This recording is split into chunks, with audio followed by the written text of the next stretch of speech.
Well, greetings, adventurer.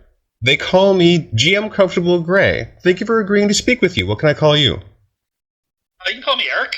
Hey, Eric. I gotta say, I like the takes you have on TikTok, the things you've shared. I really feel like you've got a lot of experience and knowledge in TTRPGs. That's our common sphere. How did you get started in this? Oh, okay, so I was in elementary school. My buddy Steve, I used to hang out at his house after school, and his older brother Don was a D&D player. Like, I'm talking like I was in like 3rd or 4th grade. His brother was in middle school at that time, like 6th or 7th grade. And it was a Friday night. We were hanging out over there. Most of his friends bailed, but one of them showed up. They wanted to play D&D. They didn't have the players, so they said, hey, do you two want to play D&D? That was the first time I had ever touched dice or made a character.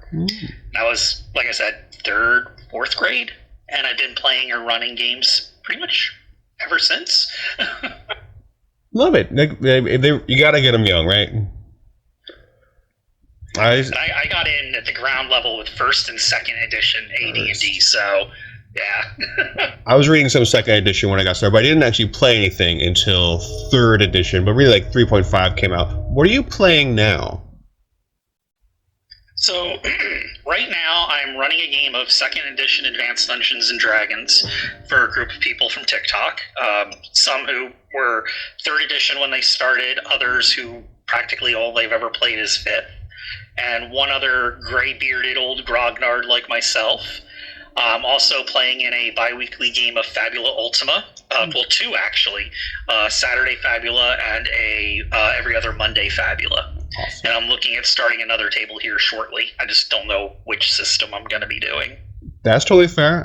I love all the systems you've mentioned so far. I had a nice Fabula Ultima campaign not too long ago. Lots of creativity in there. You've got an array of maps behind you. Of course, I recognize the one immediately behind you. Can you tell me a little bit more about the other ones?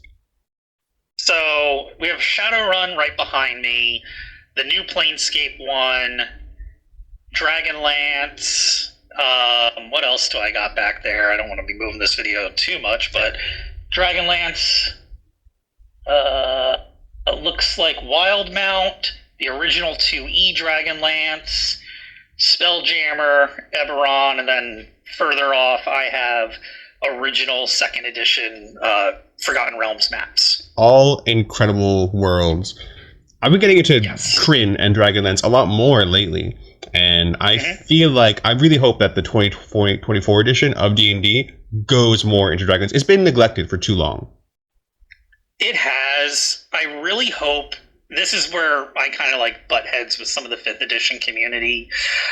I really hope they go back to 2nd edition as far as how they build the classes for it, if they do go back to it. Because one of the things I found so cool about Dragonlance was the unique classes. Like, there were things in Dragonlance that didn't exist in the other settings for D&D back then. Like, you had mages in 2nd edition, you had specialty wizards, but Dragonlance, you got the Wizards of High Sorcery, which are basically just alignment category wizards, but there were some mechanics that went to them based on the phases of the moon. So if you track that in 2nd edition, certain spellcasters got more powerful, and other ones got weaker. So you had this balance of power going on with that. The knights were their own individual classes pretty much. In 5th edition, I didn't like what they did with them. It was just kind of like a background you could take. It just... And I didn't really enjoy the lunar sorcerer, like how they handled it. It didn't have the uniqueness for it. So I hope if they go back, they grab some of that unique flavor and find some way to bake it into 5th edition. I know it's possible. I don't know exactly how it would be done, but that's my hope. It's a fair hope. Yeah, I'd like to chew on this a little bit more with you. because I agree, it does take the backgrounds and the feats for the Solamnic Knights and the robes and everything. They don't really hit it for me, so I had to homebrew it a little bit more. But for the moons, I find it's a little bit of a head game, more bookkeeping in order to keep track of which one is waxing and waning. How do you handle that? So when I ran Dragonlance, which wasn't my primary setting to run in, I was a Planescape junkie and Spelljammer junkie. But we basically ran just a calendar. We just grabbed a calendar. They were cheap over at Kmart or Walmart or wherever we could pick them up. And we just ran that while we were playing the game. What day are we? Okay, you camped. That was one night. All right, let's cross that day off. You've been at this for a couple weeks. And we used the calendar, the moon that was on that calendar to track where we were in phases. It seems so straightforward, honestly. Yeah. Maybe it'll be a little bit easier electronic-wise. I'm sure there's content out there describing what happens at the different, and when they get in line, we've got, I see, if I can recall this properly, we've got Lunatari in the back, and then you've got Solinari is in the back, Lunatari's in the middle, and then Nuatari's in front. And they've got that eye shape where it's a very prophetic thing going on. I'm sure there's rules for it. So I guess easy questions. What's your robe? Mm-hmm. I'm sorry? What robe do you think you'd align on? So I would go with red. I don't like pure neutrality, but I do like the neutral good, chaotic good alignments. Those tend to be my favorite ones to go with. Totally fair. Yeah, like that's your personal stuff. How about your Solamnic Order? If we're going back to 2nd edition, my favorite was Sword Knights, because they were kind of like a demi-paladin back then. Crown, when you first got in, I'm trying to remember these orders in the proper order, but Crown, I believe, is where you first start. Or is it Sword, then Crown? It's the middle order. That's my favorite one, because it's kind of like a demi-paladin class in 2nd edition where you get some spells, but you're not as restricted as a paladin was back then. So, I like the versatility. Very good.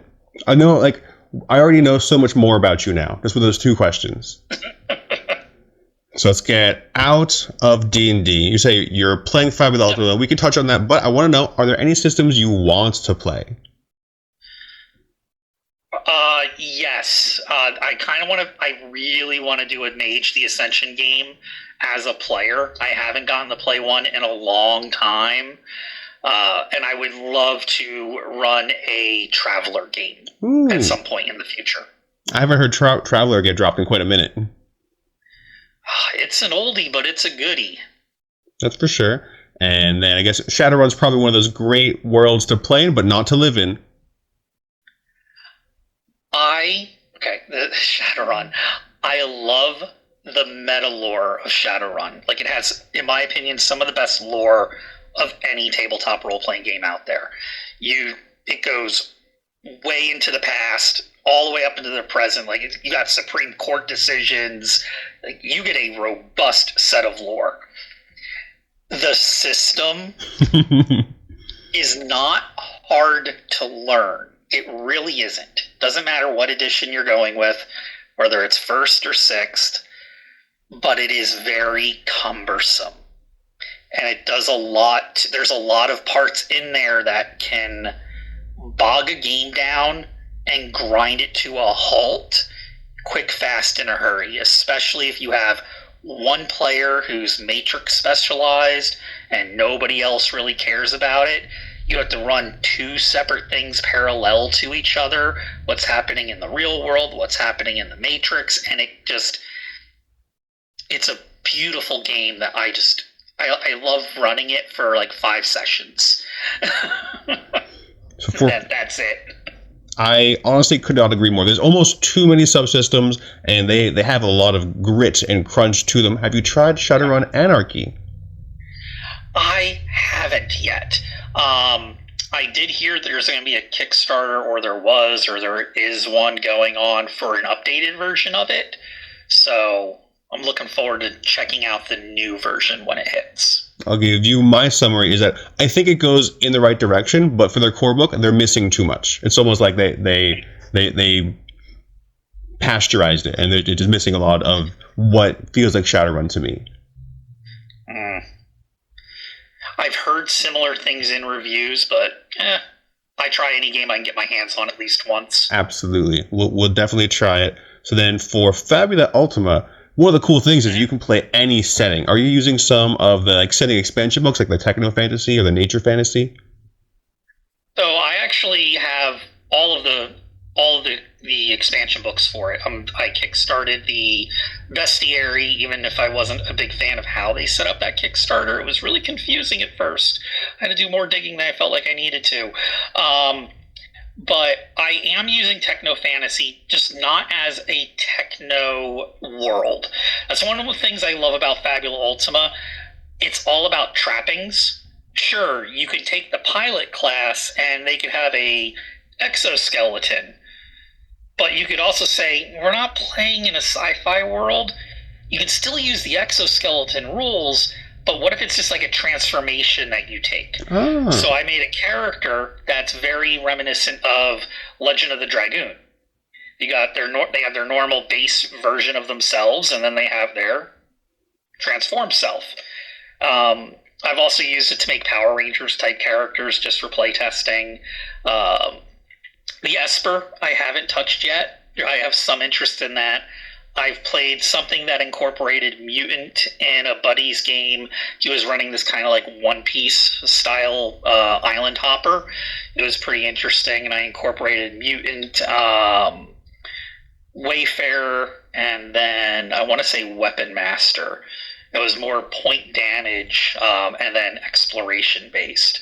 So I got those extra bonuses when we rolled to see if we found discoveries or not. It was neat. I like those classes. Fabula is one of my favorite systems right now. I personally feel that when I listen to a lot of people make their complaints about D&D and what they want it to do, I think a lot of those people should take 5 minutes and just look at Fabula Ultima. I think they'll find a lot that they like about it with the some of their preferences. I agree 100%. It's such a well-polished book. Maybe it could be formatted a little bit better, but the content is super high quality, very well written. Love the system. People, anybody who watches this, go try Fabula Ultima. Even to start playing one shot is really good. I think that should be I'm a big proponent for quick start guides. I think the bare minimum any TTRPG developer nowadays can do and should do is a quick start guide. If you want me to play your game, let me test it first, especially with how expensive some of these are. You can get Fabula Ultimas for free on drive-thru, and the way that it is formatted to teach you through play, it's great. Incredibly elegant. So good. And it's all you need. You don't need to get any books or anything else to try the system out. Download this free, 30-page booklet? Something like that. Mm-hmm. And you can test the whole system out. So because you're playing so many games, I get the sense that you used to play in person a lot, but now you're playing online a lot more. Yes. What's your VTT? Foundry. Love it. Love it. It's one-time charge for the base of it. If I want to buy anything extra in it, I can. It's incredibly diverse. There's something for practically every system in there. Fabula Ultima even has something built by fans that gets updated regularly, and it works amazing. If it has a bit of a steeper learning curve, but it's worth it. Yeah, and just shout out to the League of Extraordinary Developers who are making that Fabula Ultima system. They are doing a really good job. Yeah, for sure. With all of these games, what's maybe a daily preparation or a ritual you do to get into the zone for when you're a game master? Man, I'm going to be completely honest with you. I'm about as no prep as you can get.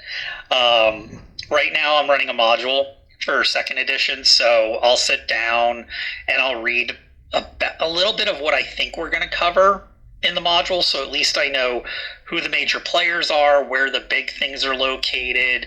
I'll make a couple quick notes for different monsters or something I'm going to use, so if I want to flip to them in the manual, I know where to get to them, so it's just a quick, easy flip. But for the most part, I'm very no prep. It can be hard to no prep in Foundry. You kind of have to prep to improvise. Oh, for Foundry, so when I know what I'm running, what I love about Fabula Ultima, so Foundry Fabula Ultima is great. You don't need battle maps True. for Fabula Ultima. This is true. It doesn't need them. So I just made a few pixelated backgrounds for different terrains, drew a line down on each side, put a standby and ready, and then I just preload monsters in there on when I'm just bored throughout the week. So I can just grab them and go, okay, here's what I got. I might use this in encounter if we roll it or not. But for D&D, I preload as much as I can before we're even getting to session 0. If I know like right now I'm running Night Below, I knew I was going to do it. I sat down and I put everything into Foundry before I even advertised that I had a table open. So how are you running 2nd edition? Second edition, I'm running on Foundry. Really? They have their own system? No. I found something that works. We don't have character sheets that are loaded in there. It doesn't load in like monster stat blocks or anything like that. But since I'm running the module, I have all the hit points and damage right there in the book. So, like I said, I'll read a little bit of that before I start session. And we just use it basically as a map and a dice rolling machine. Beautiful, because that's kind of what we had to do before Roll20. We were just like Skyping each other, sharing our screens, and using MS Paint or PowerPoint or whatever. So the old skills still work. I'm old and analog. So maybe we should, or maybe you will give me the privilege of exposing me to your Foundry setup sometime, but that's not for today. Anytime you want to go through it, let me know. I'll walk you through. I'd love to. So there's all that really good stuff. It'd be a little bit of real world stuff. Do you feel comfortable saying what city you're based in or around? I'm up near Seattle. Then Shadowrun makes a lot of sense. Yep, I grew up in Jersey, on the Jersey Shore. Moved out to Seattle-ish area about 20 years ago. So, yep. Are there any hidden gems, or maybe just gems in your city that you like to talk about? So, I say Seattle-ish because if I said where I was, nobody would know where it is. Like, I am like in the middle of nowhere, Washington. If you're talking about tabletop game stuff, there's really not much around me. There's this one place called Docking Bay 93. It's about the closest thing I have to a game store, but they're mostly comic books and toys. He's got like a small bookshelf in there with some tabletop stuff occasionally, but I'm kind of without a local game store up here, sadly. That's kind of sad. And I sort of feel it. There were more around me. Then the pandemic hit, and it was a death spell for many of the FLGSs. Very sad. Yep. Let's see. Is there anything else you'd like to share with me or our viewers? I can't really think of a whole lot. Where are you at? Are you airing this on YouTube, TikTok? This is going to be on TikTok and YouTube and Instagram also. And of course, you're going to get a copy of this before I post it. So you can find me if you're looking for me. I go by GM Duality Complex. Redo over on TikTok. I do also have a YouTube channel called Ronin's Den that I post Fabula Ultima and 2nd edition content on.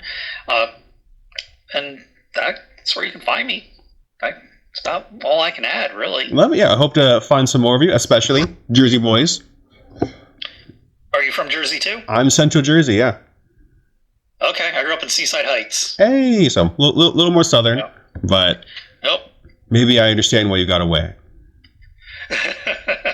Yeah, it is a story for non-Dungeons and Dragons or tabletop talk. It's a fun story, but it is not a tabletop talk story. Well, let's do that one unrecorded.